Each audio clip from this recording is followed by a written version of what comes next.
On vous a menti sur la périménopause et la ménopause. La ménopause n'est pas une question d'hormones, c'est un phénomène mitochondrial. Alors je vais vous dire quelque chose qui risque de vous surprendre. Peut-être n'êtes-vous pas lassé de la vie, peut-être n'êtes-vous pas trop sensible, peut-être ne vieillissez-vous pas tout simplement. Peut-être vos mitochondries ont commencé à prendre le dessus sur vos hormones. Et si vous écoutez ceci jusqu'au bout, vous ne verrez plus jamais la périménopause et la ménopause de la même façon. Car ce qui arrive à des millions de femmes en ce moment, n'est pas un dérèglement hormonal, c'est une transition énergétique, une erreur que commettent 80% des femmes.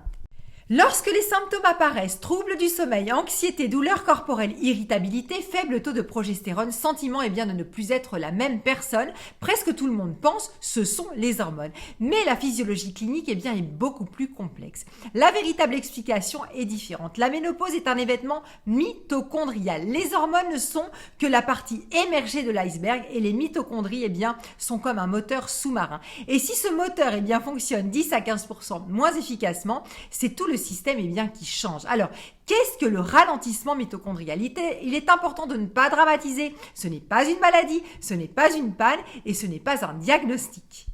Il s'agit d'une légère baisse de l'efficacité énergétique cellulaire. La cellule fonctionne toujours, mais elle produit légèrement moins d'ATP. Et c'est le premier stade du vieillissement biologique. Normal, mais gérable. Alors, le marqueur biologique le plus sous-estimé. Voici maintenant un point que de nombreux médecins sous-estiment encore. La vitamine D n'est pas qu'une vitamine, une simple vitamine. C'est une hormone mitochondriale. Lorsqu'elle est basse, la production d'ATP diminue, la réponse musculaire est beaucoup plus faible, la récupération est ralentie aussi, la signalisation inflammatoire augmente, le sommeil devient superficiel et vous commencez à ressentir « j'ai l'impression de tout faire correctement, mais je n'ai aucune énergie ».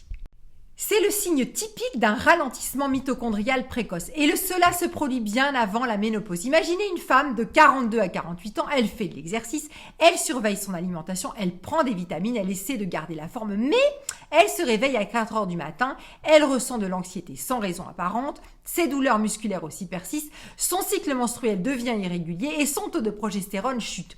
La plupart des gens pensent c'est le stress, mais la chaîne est la suivante. Faible activité mitochondriale, faible taux de progestérone, et c'est là que la véritable histoire commence. Un lien rarement évoqué. La progestérone est une hormone dépendante de l'énergie. Si une cellule ne produit pas suffisamment d'énergie, le cerveau commence à économiser.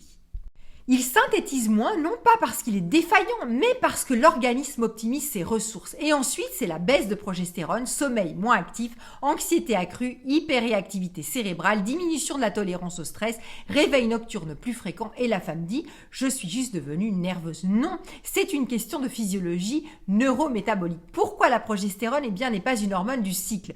La plupart des gens l'associent uniquement à la reproduction, mais dans le cerveau, elle agit comme un anxiolytique naturel, stabilise le système nerveux, favorise aussi un sommeil profond, protège les neurones, module le GABA. Lorsqu'elle diminue, le monde entier semble plus bruyant, le stress est beaucoup plus intense, le sommeil est moins actif, le corps est plus fragile. Risque élevé sans dramatiser. Il est important de bien comprendre. Vieillissement accéléré ne signifie pas qu'il est déjà en cours. Cela signifie, si le signal est ignoré, la trajectoire peut s'accélérer. Et voici le point essentiel, il s'agit d'une zone de forte réversibilité tant que le système est encore flexible. Alors, pourquoi les 3 interventions principales sont stratégiques? Il ne s'agit pas de compléments alimentaires pour le simple plaisir de prendre des compléments, il s'agit de signalisation mitochondriale. Vitamine D3, objectif 60 à 80 nanogrammes par millilitre. Effet souvent observé après correction. Renforcement musculaire, amélioration du sommeil, diminution de l'inflammation, amélioration de la signalisation de la progestérone, diminution de l'anxiété. L'effet semble parfois presque magique, mais il n'y a rien de magique, c'est une question de biologie. Glycinate de magnésium. Le magnésium intervient dans plus de 300 réactions énergétiques. Sans lui, les mitochondries fonctionnent comme un moteur sans huile. Glycinate, c'est soutient le système nerveux, améliore le sommeil, réduit les spasmes musculaires, stabilise la réponse au stress. C'est précisément le type de magnésium nécessaire pendant la périménopause. La glycine, un outil très puissant bien que souvent sous-estimé, eh bien elle améliore la thermorégulation, favorise un sommeil beaucoup plus profond, stimule l'activation parasympathique, aide le cerveau à se libérer du stress. Ce n'est pas un sédatif, c'est un léger changement métabolique. La véritable transition dont on parle rarement, lorsque la fonction reproductive commence à décliner, la responsabilité mitochondriale change des ovaires aux muscles. Et oui, après la ménopause, eh bien la qualité des mitochondries est largement déterminée par le tissu musculaire. Voici pourquoi. La musculation devient une stratégie biologique et non plus une quête esthétique. Le muscle est le nouvel organe endocrinien. Le muscle est le réservoir de mitochondries. Le muscle est l'organe de la longévité. Et c'est là que la plupart des gens se trompent. Ils essaient de traiter l'anxiété, l'insomnie, la prise de poids, l'irritabilité séparément. Mais c'est une autre histoire mitochondriale. Imaginez un instant que vous ne vieillissez pas, mais vous entrez dans une phase d'une architecture biologique différente. C'est très important. Une phase où les muscles sont beaucoup plus importants que le cardio, la lumière est beaucoup plus importante que le café, le sommeil est beaucoup plus important que les calories et les mitochondries sont plus importantes que le chiffre sur la balance.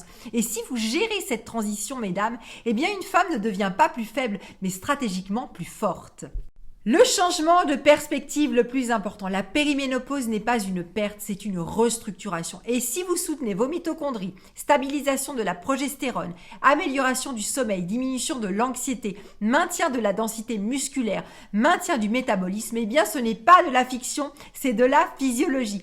Un petit résumé à conserver, la ménopause n'est pas une crise hormonale, c'est une transition énergétique. Mitochondries faibles, faible taux de progestérone, instabilité cérébrale, sommeil perturbé, vulnérabilité accrue. Mais si vous prenez la vitamine D, le magnésium, la glycine, un faible pourcentage de graisse viscérale, une bonne hygiène de vie, protéines, sommeil profond peuvent changer la donne. Alors si cette vidéo, vous avez réfléchir. Alors votre corps sent déjà que le moment est venu d'aborder cette transition. Enregistrez-la et transmettez-la à une femme qui pense vieillir tout simplement parce que peut-être qu'elle n'écoute tout simplement pas son corps.